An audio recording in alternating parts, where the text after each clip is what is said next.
Thanksgiving is an interesting time of year. It's a time of year that we all typically think about as being thankful for all the good things in our lives, and that's not weird. It's not odd to be grateful for your good health. It's not odd to be grateful for good family and good friends. Those aren't strange things to be thankful for at all. But I remember somebody saying, oftentimes we learn more from failure than from success.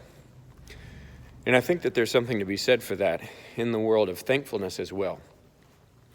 So I was considering a lesson actually for children that's coming up. And as I was thinking about that, I was considering Naaman the leper.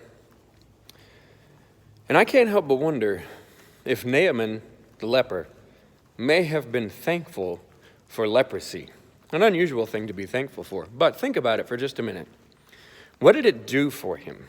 Naaman was the commander of the army of Syria, and it says that by him the Lord gave victory to Syria. And he did many mighty things. He was a wonderful warrior and servant of the king of Syria, and nevertheless he was a leper. So I just kind of wonder, how could you be thankful for leprosy? But what did leprosy do for Naaman? It sent him to Israel, and he got to meet a man named Elisha. Now, of course, Elisha is a prophet immediately following Elijah. And Elisha says, so that you may know that there is a prophet, there is a God in Israel. Go dip in the Jordan River 7 times and be clean from your leprosy. Of course, Naaman is frustrated. Aren't there better rivers in Syria and Damascus, where I'm from, that I could have washed and been clean? But that's not really the point. So his servants kind of convince him, wait a minute, if he asked you to do some grandiose gesture, wouldn't you have done that? So he agrees. He says, okay, I'll dip in the Jordan. And he does. And he is clean. And I think his response is quite interesting once you consider what he says. It says, then he returned to the man of God, now clean from his leprosy, he and all his company. And he came and stood before him and said, behold, I know that there is no God in all the earth but in Israel. So, accept now a present from your servant. The leprosy drove him to Elisha, to Israel. And that drove him to the Lord.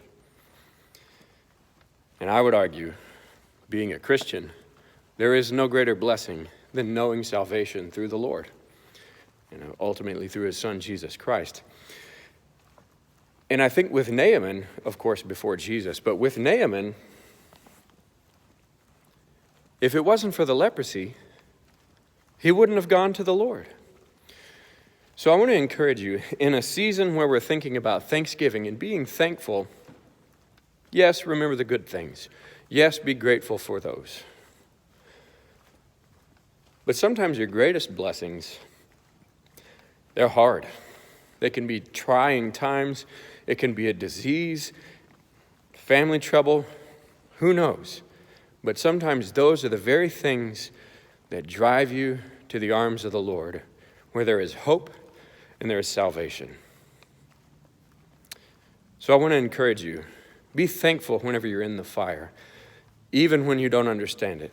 Because you'll likely look back later and realize that was what drove you to know the Lord.